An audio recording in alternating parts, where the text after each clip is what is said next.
Empat menteri hadir memenuhi panggilan Mahkamah Konstitusi. Mereka menjelaskan tentang penggelontoran bantuan sosial di masa kampanye Pilpres.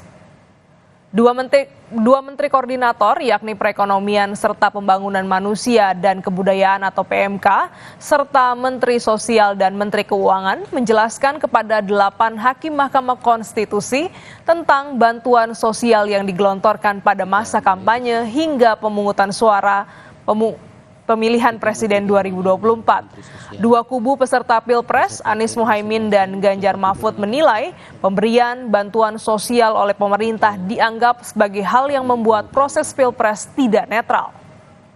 Yang Mulia, nama saya Sejak bulan Desember 2023, berbagai negara termasuk Indonesia mengalami dampak terjadinya El Niño, di mana beberapa tempat produksi pangan, terutama beras, mengalami gangguan, baik yang tidak bisa melakukan penanaman dan memundurkan jadwal, dan hal ini membuat pasokan pangan seperti beras mengalami gangguan, yang tentunya sangat mengganggu kepada dan berdampak signifikan terhadap masyarakat miskin.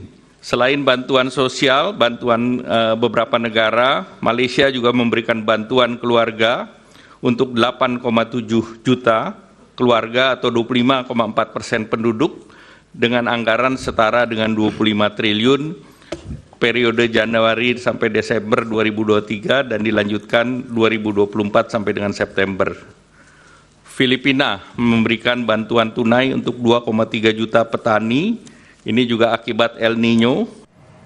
Usai memberikan paparan umum, keempat menteri ditanya oleh Hakim MK. Hakim Konstitusi Arief Hidayat bertanya kepada empat menteri, secara khusus kepada Menteri Sosial, soal bansos yang dibagikan Presiden Jokowi saat Pilpres dan Menko PMK tentang frasa khusus penugasan Presiden. Karena ini termasuk bisa disebut juga dengan masalah yang tadi cawe-cawe. Kemudian di Menteri para Ibu Menteri Sosial. Presiden pada waktu bagi-bagi bantuan sosial di depan istana.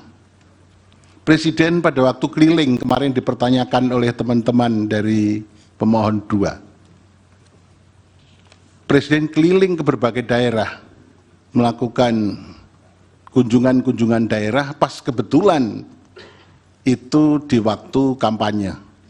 Sehingga menimbulkan sakwa sangka dan saling curiga, saling fitnah di antara kita anak bangsa.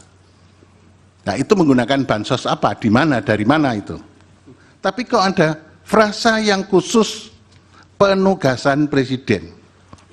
Nah, apakah di lain-lain tempat, apakah di Bapak Menko Ekonomi, Bu Menteri Keuangan atau Menteri Sosial, ada agenda pembangunan nasional dan penugasan presiden. Ini kan seolah-olah ada frasa khusus.